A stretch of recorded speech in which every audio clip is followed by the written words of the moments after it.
Okay, it's me again. I'm so sorry about that. I have no idea what happened. My computer stuck, and then all of a sudden, I was getting messages that I was not there. So sorry about that. Hopefully, it woke you up. Okay, so we are going to be covering professional procurement, citizens participation, and the environmental review requirements. All three of these topics have some aspect of threshold compliance for this year's application cycle.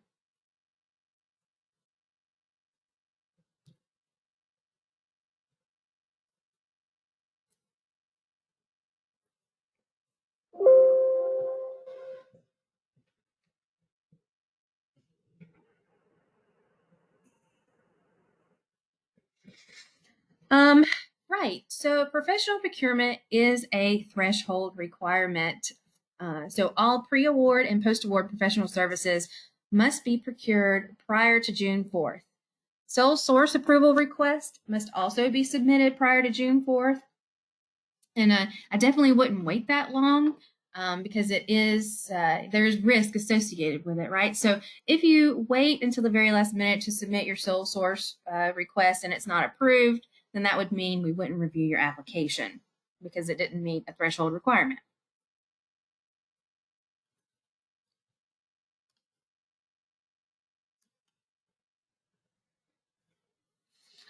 Prior to the implementation of the Uniform Administrative Requirements, or Part 200, DCA followed Part 85. In 2017, instead of adopting the procurement standards in Part 200, we decided to implement our own policies and procedures per Part 570 489G. And this slide here is basically just a copy of that regulation. So we didn't adopt Part 200, but many of our policies and procedures do mirror that of Part 200. And I'd like to bring special attention to the second bullet point there. So Part 570 does also state that contracts using a cost plus a percentage and percentage of construction costs all are prohibited. And this is something that we see commonly with engineering contracts.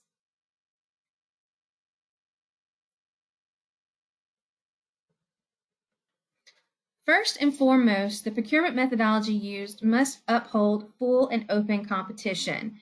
So we have on this slide, we have a bouquet of no's and a list of restrictive situations that you should avoid. Unreasonable requirements could be something like excessive bonding requirements. The non-competitive practices could be if you don't send out enough direct solicitations, depending on which professional service you're procuring for. And then even, yes, you should avoid contracts for on retainer. And organizational conflicts of interest is something we'll just look at in a little detail in the upcoming slides, but you should consider that when you're awarding procurement or awarding contracts, and also when you are putting together the review and selection committee.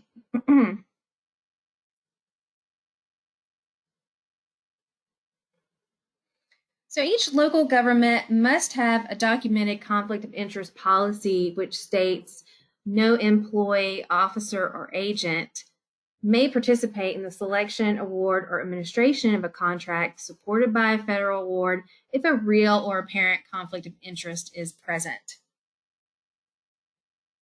If we want to slice and dice that a little bit further, prohibited conflicts include persons with CDBG responsibilities, decision-making power, or information may not obtain a financial interest or benefit from CDBG activity, have any interest in contract or subcontract, applies to family members and business ties, and of course that it's during tenure and 1 year after.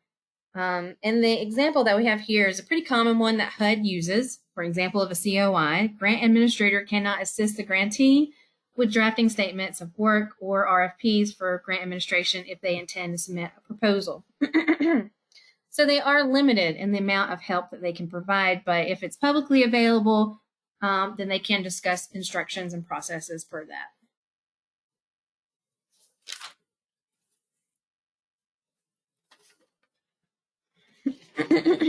So selection procedures will be reflected in the process The RFPs and RFQs and score sheets will contain the evaluation factors and descriptions of technical requirements, and the recommended selection will reflect a cost price analysis in consideration for contractor integrity, compliance, and past performance.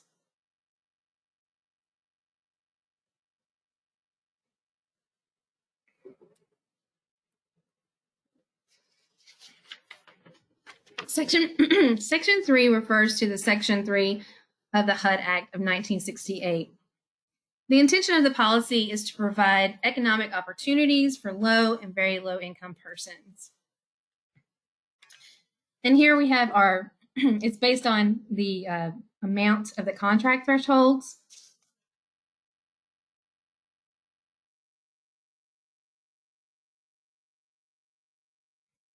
So if your award exceeds $200,000, then your procurement practices would be subject to Section 3 requirements.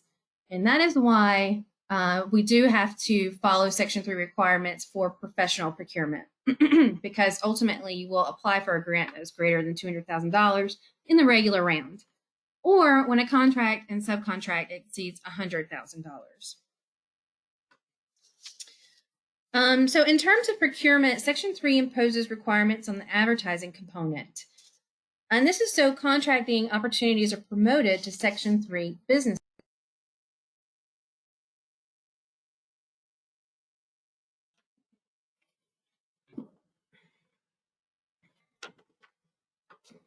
So we do have the threshold, the dollar amount threshold here.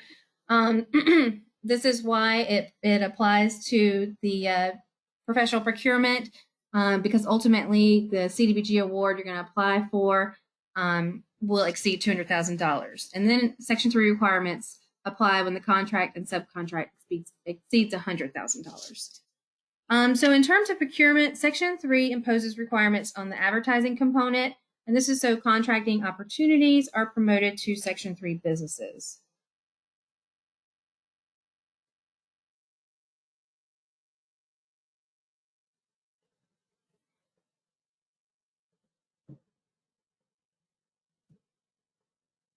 And here we have the definition of a Section 3 business. So it's 51% or more owned by Section 3 residents, 30% or more permanent full-time employees or Section 3 residents, or 25% of some subcontracts are awarded to Section 3 businesses. And the bottom URL there goes to HUD's Section 3 business registry.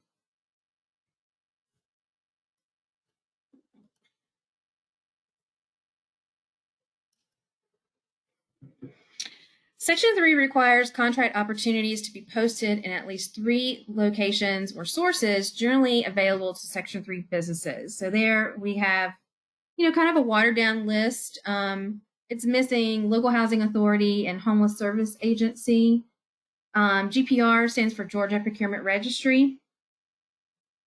But it has to be posted in at least 3 sources. All ads must include this Section 3 language. This is the Section 3 covered contract. Section 3 business concerns are encouraged to apply.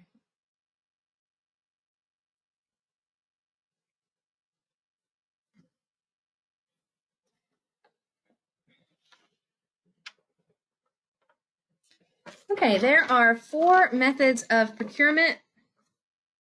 The first is small purchase, and that applies to procurements under $100,000 if allowed by local policy. You should get at least 3 price or rate quotations. Of course, it's not appropriate for professional services. Section 3 could apply if, the dollar amount thresholds exceed $200,000 for recipient contracts or $100,000 for those subcontracts or contracts.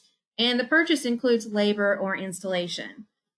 So in these cases, if Section 3 applies, then you would just have to inform whomever you're getting the price or rate quotations from that the contract was covered under Section 3. Competitive proposals, and of course, that is the focus of today's procurement presentation. Competitive sealed bids, which is used for professional services or professional public work construction, also referred to as formal advertising, and sole source requests, which of course require DCA approval. And we're going to review later on in the presentation what's needed to what we need to approve your sole source request. Okay, but there's 3 ways that you can get to sole source. The item or service is available from only one source, and urgent public need will not allow for the delay caused by advertising. And then the most common method is, although a number of bids or responses were solicited, only one response was received.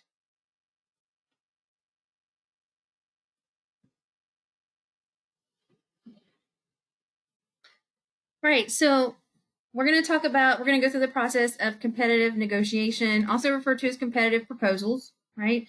And that's what we use for grant writers and engineers and architects to procure those services. We do not use it if you're using a regional commission. Okay. However, if a regional commission contracts with a private consultant, then they should follow DCA's procurement policies and procedures for competitive negotiation or proposals.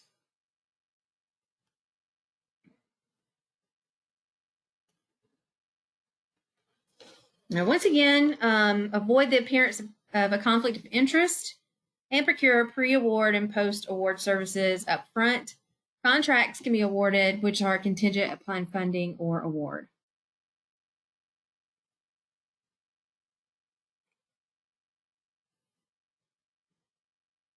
Okay, so we're going to take this step by step. So when you are establishing or appointing a local selection review committee, be sure to consider the conflict of interest as you establish. Okay, the second step, determine the selection criteria which will be reflected in your score sheet. And the third step is develop a request for proposals or qualification package that includes evaluation factors selected by the review committee and their level of importance. Here it does talk about RFQs, and they are distinguished from RFPs because price is not a weighted evaluation factor initially, right? Ensure your RFP or RFQs include deadlines and contact information.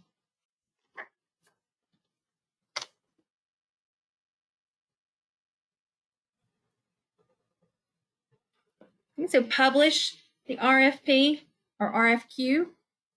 Allow 30 days for responses. Post it in 3 locations. If you use GPR as your location, it should also state that this is a Section 3 contract opportunity on the advertisement. And then ensure all postings are documented for your records. Oh, okay. So we've had a lot of sole source requests come in lately where the Section 3 is missing from that GPR advertisement. So make sure you include it there. Okay, send the solicitation packet to known providers. Now, the solicitation packet should include Section 3 forms. And, if you wanted to just provide only the pertinent forms, then you could do it that way. Direct solicitations for a grant administration should be sent to at least 7 known providers. For engineering and architectural services, it's at least 10 known providers. Of course, you do want confirmation of receipt. So for email, that's use request delivery and receipt confirmations, and mail delivery certified return receipt.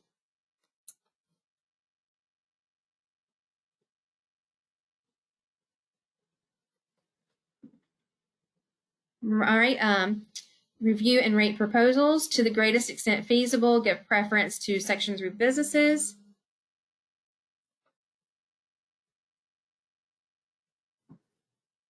And approve and recommend the selection to the local government council or board. Notify unsuccessful applicants in writing.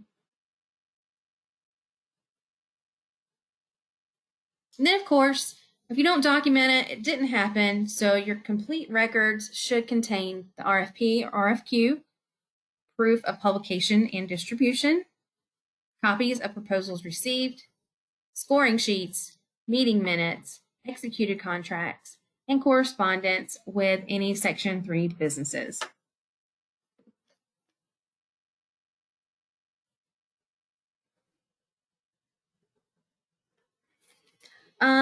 So this is the RFP sample from DCA's instructional materials. As you can see, the highlighted areas can be changed and tailored to fit whatever you're procuring, and then also for your project, right? So we have the type of services, the program year that need to be changed, the type of improvements, a date for the and the contact information, of course, deadlines.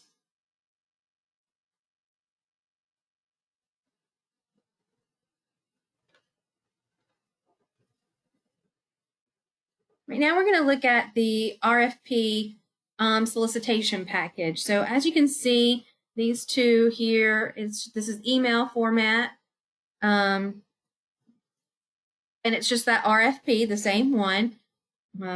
You send that, page 2. Then here are the statements of qualifications, okay, which you should be able to tie into the evaluation criteria listed in the RFP. Then, of course, the Section 3 business concern question, and then the solicitation package, the Section 3. So it should be provided, but you can leave out impertinent forms. For example, contracts under $100,000 are required to submit the self-certification action plan and Section 3 self-certification forms only if they are claiming a preference. Otherwise, no Section 3 forms are required. So if you only wanted to include those forms, then that would be fine.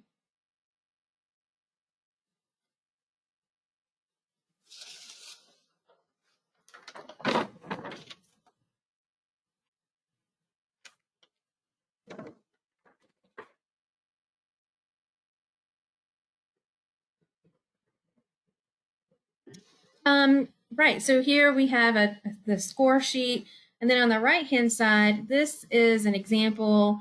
We received it in last year's application cycle of the summary of responses, which is something that we do ask for your application. And, this is like a best practice. If you could get yours to look like that, that would be great. All right, let's talk about sole source request. The most common type of sole source approval request results from a solicitation receiving a single response. While it does happen, a repeated sole source request can create a lack of confidence in the local government's procurement process. And that's why we ask for so much documentation. We have to review and ensure that the procurement methodology used was appropriate and upheld our standards, right? So we need a letter from the chief elected official, and that's usually going to contain a description of the procurement methodology used, proof of your advertisements and posting in 3 locations, the government's attorney's opinion, right? So that letter should state that the procurement methodology used did not violate any local, state, or federal laws. That's very important to have that piece. And then, of course, the direct solicitation documentation.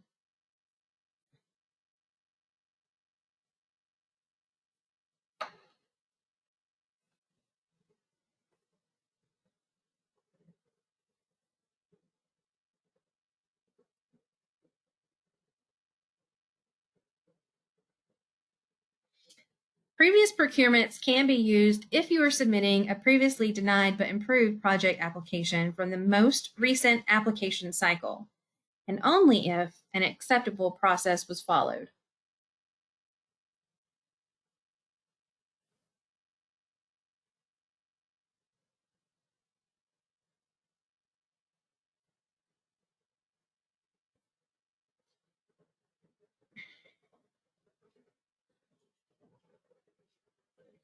Right, so this is what we ask for in the application, a copy of the advertisement. Please ensure that it's readable and that We can see if it's like a newspaper, which newspaper it was advertised in and the date. The Georgia Procurement Registry evidence, if applicable, summary of all requests for qualifications / proposals, and then your actual contract document, and then the minutes approving the committee's recommendation. This is just an upload in the system.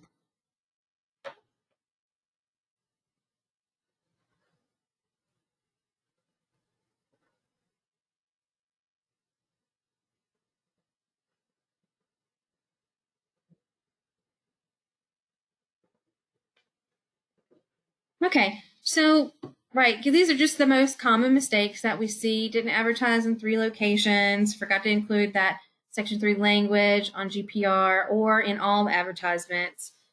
Did not allow at least 30 days for responses. Sometimes there's some confusion with that because the formal advertising method does utilize only 28 days, but this method utilizes 30 days. I don't know why there's a difference, but there is. Did not retain proof of solicitation delivery. And then, of course, it does happen, you may not always submit the highest scoring respondent, but it just needs to be justified.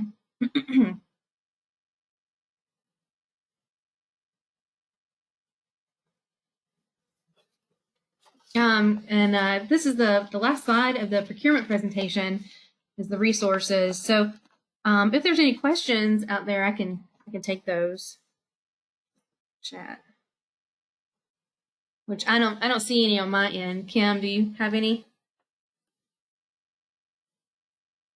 There is one question about our online newspapers advertising. Online newspapers, are they acceptable for advertising? Mm-hmm. Well, we do, we do have it approved where you can simply do online advertising, all together and just skip the newspaper. So while we haven't specifically stated that a newspaper online, it's still an online resource. So by that, I would say it is approved. Okay, and then question, what happens if the local government is going to pay the engineering services themselves? Right, so it's still, you still have to go through the process regardless of funds. You must use a full, and that's a change, right? So it has been something for people to get used to that was first implemented around 2017 or 2018, but we did change it. If you use, it doesn't matter if you use local or federal funds, you must go through that federal process. Okay, a couple of more. Is procurement only good for 1 year unless it is a resubmitted application? So sometimes we have this question. It's generally good for 2 years, but there are cases in which it could be available for more. If you have a question about that, it would be something that we'd have to evaluate on a case-by-case basis. So right now, our policy doesn't have broad strokes like that in it. Okay. Does the Georgia Procurement Registry count as one of the 3 locations? And subsequently, if you publish the ad in the newspaper and put it in the GPR, does that count for 2 of the 3 locations? Yes. Yeah, so GPR is listed underneath the Section 3 policy as another or additional location approved by DCA. So it does count as one of those locations, and certainly, your newspaper counts as a location. So yes, definitely. All right, thanks, Kathleen. That's all the questions that we have for the procurement section. Well, I'm so glad we had questions. Thank you very much. All right, moving on to citizen participation.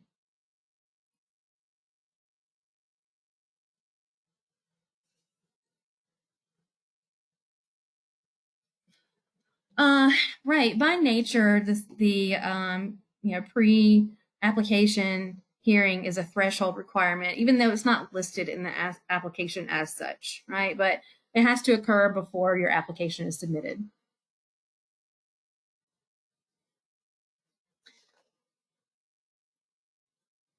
So at least one public hearing should be held prior to June 4th and the submission of the application. It should be held early in the process.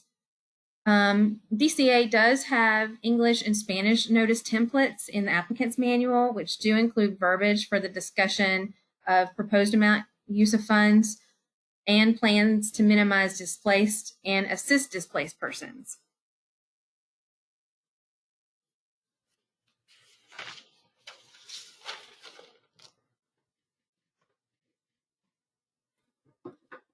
Like most notices, timeframes for public notices dealing with HUD, the first day of publication does not count towards whether it's a comment period or the days of notice, right? So here in our example, we do have the date of publication of Monday. That's where it appears in the newspaper, but we can't count day 1 of 5 until we get to Tuesday. These ads should be placed in the non-legal section of newspapers in block form.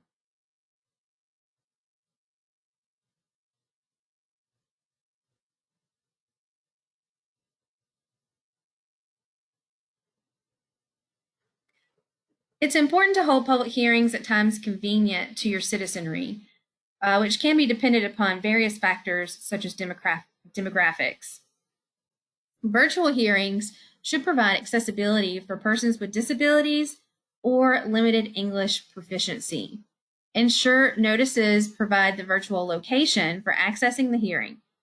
Virtual hearings must also allow questions in real time with answers coming directly from the elected representatives to attendees. And then also you must maintain evidence of compliance, which also would include those certified minutes.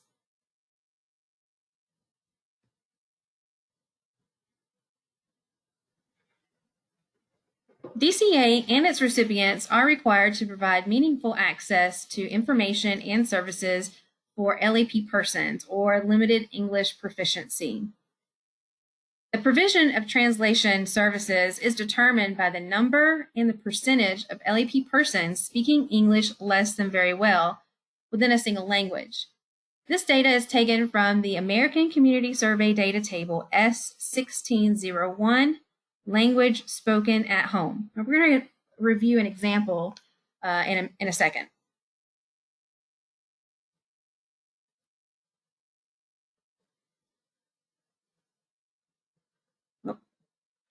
So the size of the language group determines the recommended provision. If there are 1,000 or more LEP persons or 5% and more than 50 LEP persons in a single language, the recommended provision is translated vital documents. So if this applied to you and your jurisdiction, that means that your public hearing notice would have to be published in English and in the LEP language, which is usually Spanish.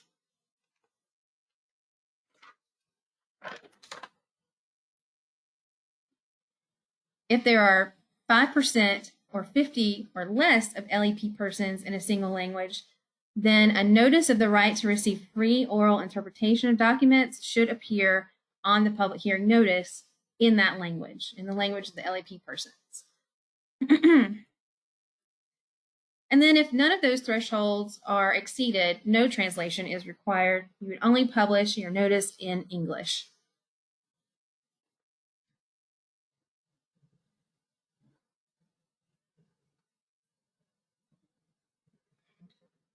As we stated before, you are going to make this determination based on the American Community Survey Data Table S1601. We used to also require B16001, but that no longer applies. It doesn't update for all the jurisdictions, so we just took that out. And as of last year, as of May or March 31st, you would have been able to access this information via the American Fact Finder website, but it's no longer available. So now you can either go to data.census.gov or you can use DCA CDBG applicant concentration maps.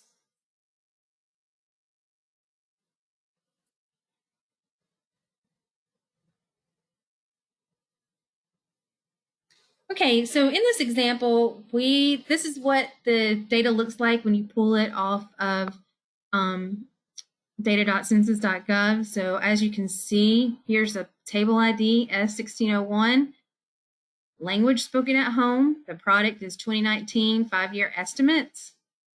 This is the most recent data available as of December of last year. For Cornelia, there's a total population of 3,873 persons over the age of 5. Okay, and to see our LAP population, we want to look at the column that says speaks English less than very well. So overall, that is 823 persons, or 21.2% of the population. Now we need to determine if the thresholds are exceeded in single languages. So we do see that it's probably exceeded in Spanish-speaking persons. That is the greatest amount of LAP persons appears in Spanish-speaking. But this percentage here is taken out of the number of Spanish-speaking persons and not out of the whole. So we do have to do a little calculation, and that would just be this number out of the total number, which gives you a decimal times 100, and that's 18.28%. So our threshold of greater than 5% and more than 50 has been exceeded. So translated vital documents is required for the city of Cornelia. You can download this information either into Excel or PDF. They have a print function here, but it's not very user-friendly. Just FYI.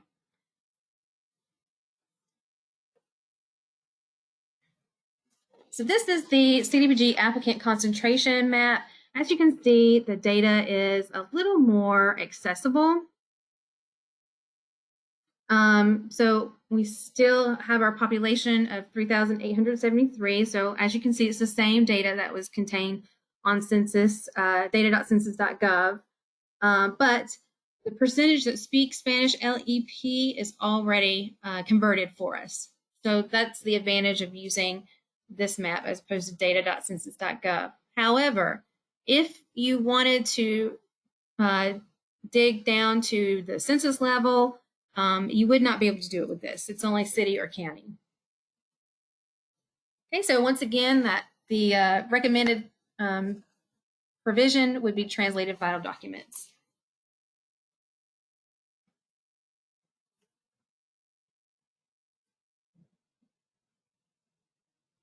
So for your public hearing, we do request your tear sheet, the notice, and please make sure we can read it, and that the newspaper name and the date of publication is visible. We do also request table S1601, and that's usually, I guess, submitted with your LAP acknowledgement and certification forms. In terms of common mistakes, it's just, incorrect hearing date is published in English and Spanish, or the threshold is incorrectly determined.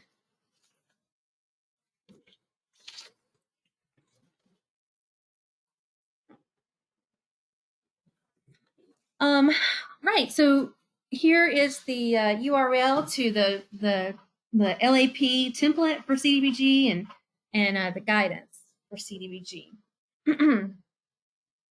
It's also in our applicant's manual too. It's just your preference.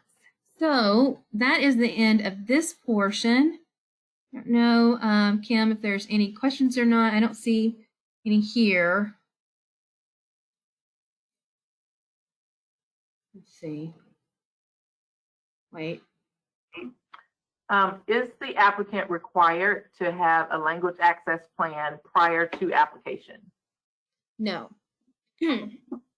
That is usually included in your award as a special condition. Once you have the plan, if you are refunded again, then your special condition would be to simply update. But after award, the city is required, or county is required, to adopt an LAP plan. And that's, pretty much regardless if the threshold is triggered or not. So.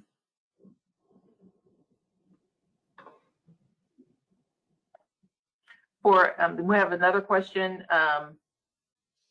For LAP, what if the low to moderate income population is primarily concentrated in a prison, which is included in the general population numbers? Prison population can't participate. Okay. So Kim answered that. Prison population cannot participate. There's a lot of levels to that question, I'd say. Yes. Those are the only two questions that we have in the LAP portion. Okay, thank you very much. You're welcome. All right, so we are at our last section here. If I can get my slide to move. Yeah. I will say this course, when HUD provides it, is like a 3-day course. So the little bit of information that you're getting here is just barely going to skim the surface. It's really just an overview of the process and some reminders.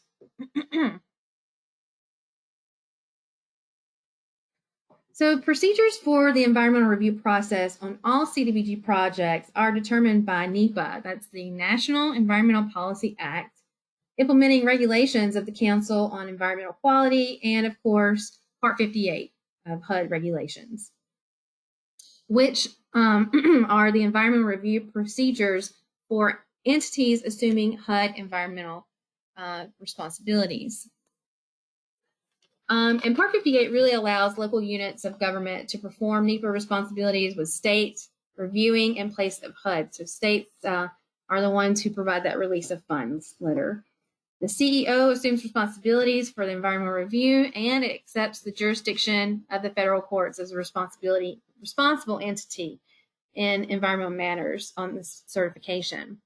So throughout the environmental review process, local governments are also referred to as responsible entities, or REs.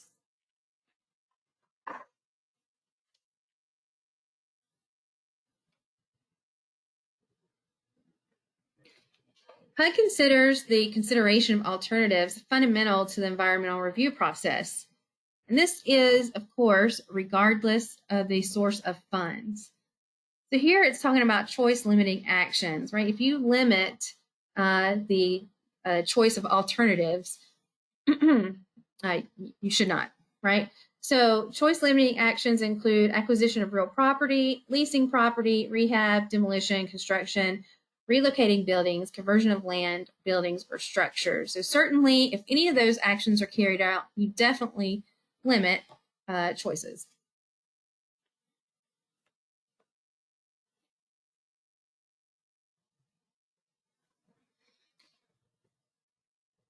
All right, so these are the steps in the environmental review process. The first one, of course, you must determine your level of review required. And it applies to the entire project, not just CDBG funds.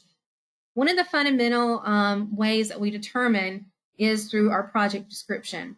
And that's because the project description should include all contemplated actions, provides a description of activities to be undertaken, discusses phases, probable physical impacts, such as ground disturbance. Then the next step is to create the record. So responsible entities must prepare and maintain a written record. And we do have, on our website, the compliance forms. We have environmental review forms that you can use. The next step is to complete the review. Determinations for laws and authorities must be supported by a report or map from a qualified expert or appropriate government agency. Then you'll publish, and of course, that is contingent upon the level of review. It's not always required. It just depends. Submit the requested release of funds as supporting documentation to DCA. So that's going to include a form, 7015.15, and of course, any published notices. Once it's approved and we've gone through any comment periods, DCA will issue a release letter. And then, of course, maintain documentation. The environmental review record should contain review documents, public notices, and proof of publishing and written documents. So what are the levels of review. There's 4. You have exempt projects. Then you have categorically excluded, which can either be subject to the laws and authorities at Part 58.5. And that is a list of 12 laws and authorities that we'll look at. Or you can have categorically excluded, but not subject to those 12 additional laws and authorities. Now, there are 3 that are listed at 58.6 that we'll review later that you always have to clear, whether it's exempt or cessed. It doesn't matter. You always clear them. Environmental assessment or environmental impact statement. So once again, the project description is really fundamental for determining your level of review. And it is defined. It does include your anticipated scope of the project, all contemplated actions, regardless of funding source, describes all physical activities, such as plans, phasing, size, number of buildings and activities to be undertaken, and any physical impacts, such as ground disturbance.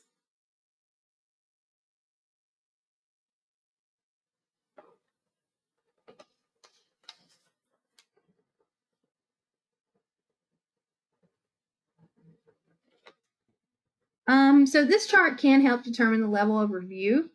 The top provides the regulation and the level of review. Then we have our types of activities and the documentation required, and sometimes public notices if that's required. So as you can see, exempt and categorically excluded, not subject to, they do have little to no physical impacts on the environment.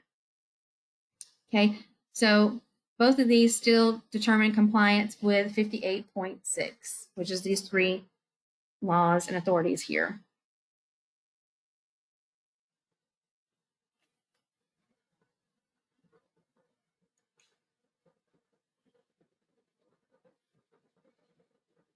Most CDBG projects do follow under one of these 2 categories. So as the physical impacts of activities increases, the process for environmental clearance becomes more rigid. All right, and if we look at these types of activities, these are some common things that we see in all of our CDBG projects: replacement of water or sewer lines, reconstruction of curbs and sidewalks, repaving of streets, and so on. So there's 3 results that the CEST level review can, or 3 outcomes, right? So 1, it can convert to exempt, right? If there's no compliance measures on the laws and authorities, if they're able to clear it. Or if you do have to clear some, you will publish a notice of intent, which has a 7-day review comment period. And then in unusual circumstances, it may be found that the project will have significant impact on the environment, and therefore the NEPA compliance is required, and that would be NEPA environmental assessment.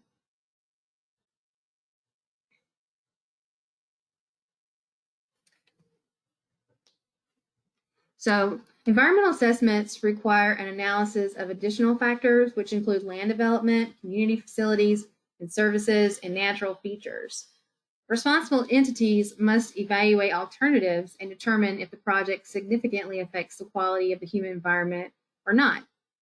So that is what FONSI refers to, finding of no significant impact. But if there is a finding of significant impact, the responsible entity will be required to complete an environmental impact statement, or EIS. So in the NEPA review, you're still going to do the 58.6 and 58.5, so 15 laws and authorities, in addition to those other factors. And you'll also look at alternatives and mitigation requirements.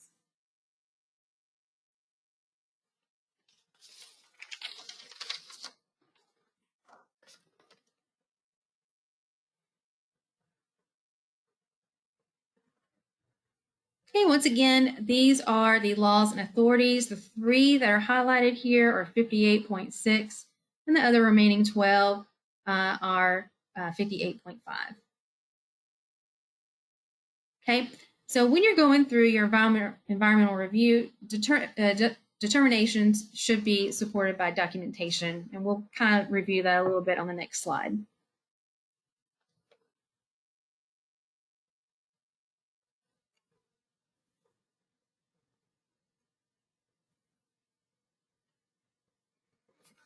So each factor must have documentation. Even if it does not apply, as you can see, we have our example here of sole source aquifers in Georgia, which there are none. So even though that's the case, you should at least include the map as a way to support your determination.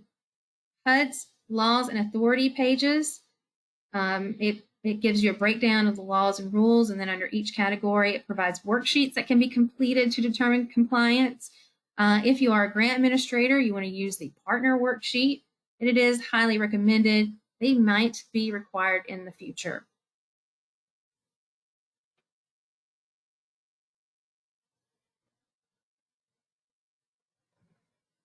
Okay, so like we said before, in addition to the laws and authorities listed at 58.6 and 5, environmental assessments require an analysis of additional factors, which include land development, community facilities and services, and natural features. And they are evaluated in impact codes. So the impact codes that you have are minor beneficial impact, no impact anticipated, minor adverse impact, which would require mitigation, and then significant or potentially significant impact, and that would require an environmental impact statement. All right, otherwise, you can use the template on, it's the first one here on our website, cite authoritative sources of info, describe mitigation measures for any identified negative impacts, evaluate all alternatives, and then you must sign the FONSI, the finding of no significant impact.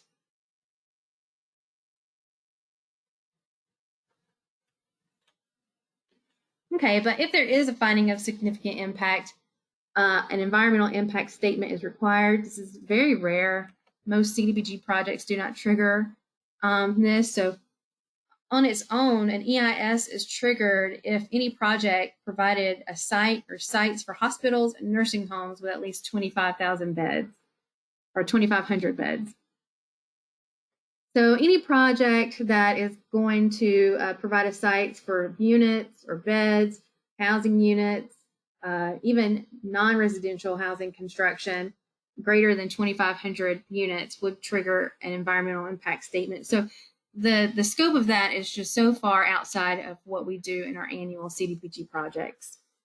However, if that does apply to you, please contact us immediately.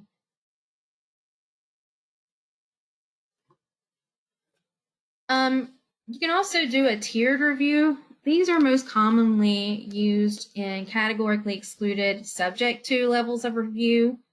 As it says here, used when addresses are unknown at award. So I'm not really sure if even our application structure is, would accept a tiered review, because you really do need to know the address to document the need in the application.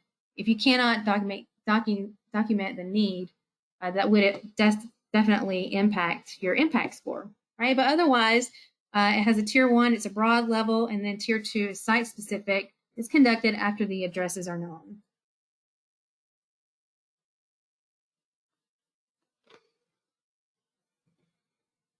Okay, so environmental notices periods, right? So the environmental notice should be published in the legal or non-legal section of the newspaper of general circulation.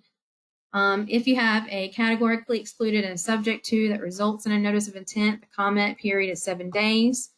And of course, as with the other notice period, the day of publication does not count as day 1.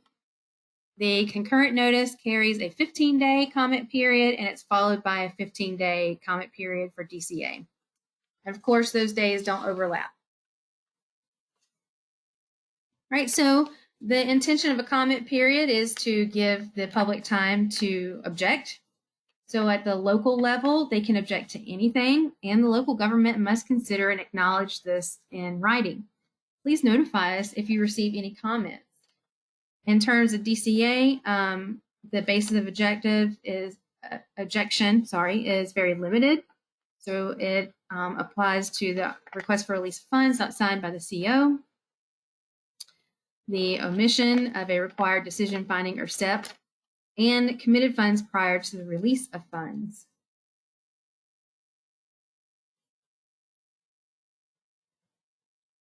So once again, it's very important. Whenever we receive mistakes on these notices, it does have to deal usually with the waiting period. So all waiting period days must be full 24 hours. That's why the first day of publication does not count.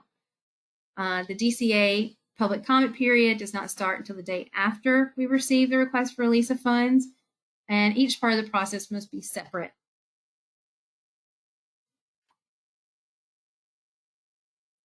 So we have an example here of the fastest processing. So it takes from day 1 to day 33 to get an approved release of funds letter from DCA.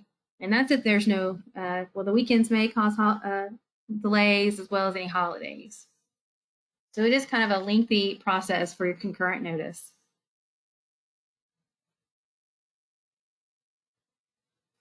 Okay, once you're ready to submit the request for release of funds, that's form 7015.15. We have just some tips here. So please include an actual description on the page 1 of the form.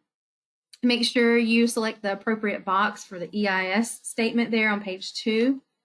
And then it must be signed and dated after the end of the public comment period.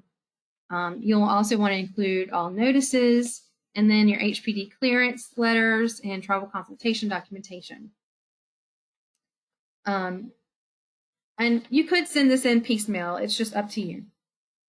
All right. However, travel consultation is a threshold requirement for the application this year. And we do have an upload for it, so it should be in there before you submit on June 4th.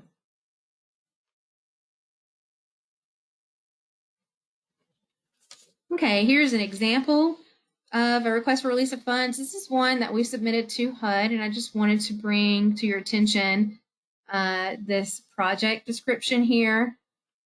It's the same project description that we used on the environmental review form. So it does review the amount of money, the number of units, the activities, it's all there. Okay, then on page 2, you answer if you did or did not find, did or did not require an environmental impact statement. And then, of course, you do want to complete the signature and date appropriately.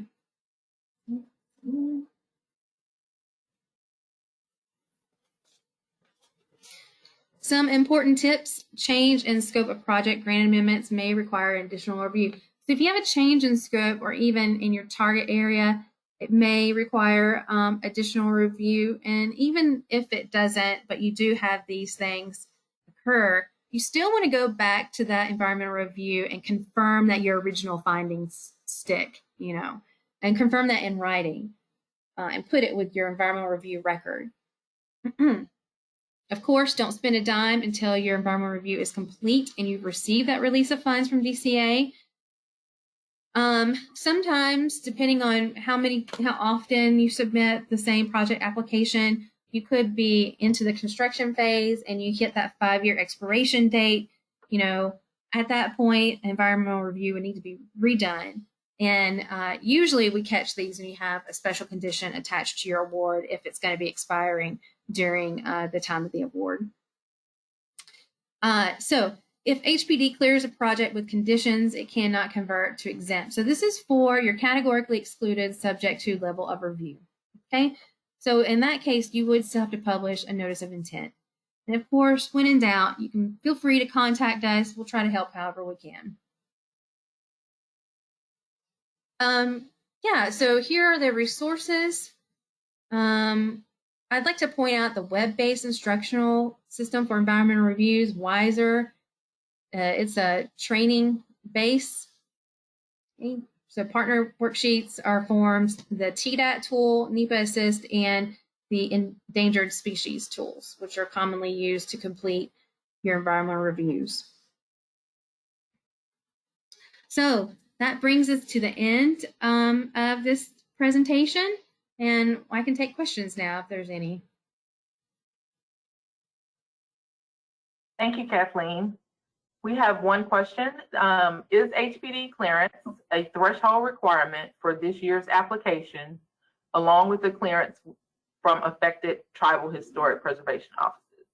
So I can understand why we would get that question, because you know, they're both under section 106, but the Hpd clearance is not. And in fact, I mean, depending on your project, the historical context behind it, it can take quite some time to clear any conditions through Hpd.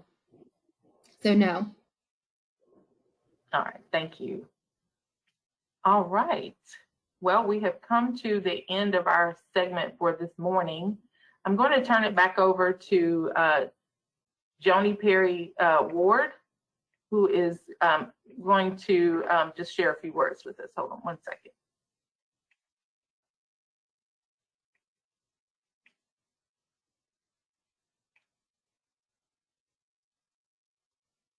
Joni, are you there?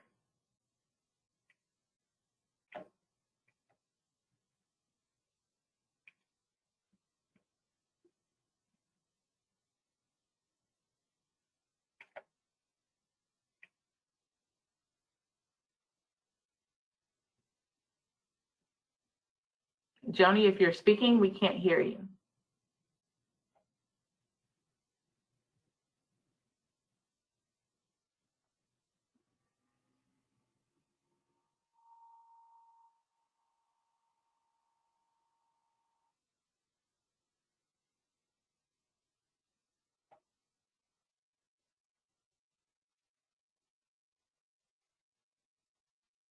If you'll bear with us for just one moment, we'll get Joni on the call for us.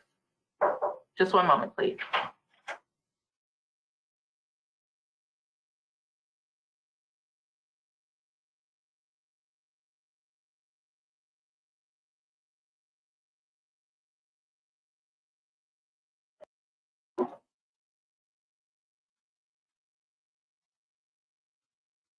Good morning. Y'all thought you were going to get rid of me too easy.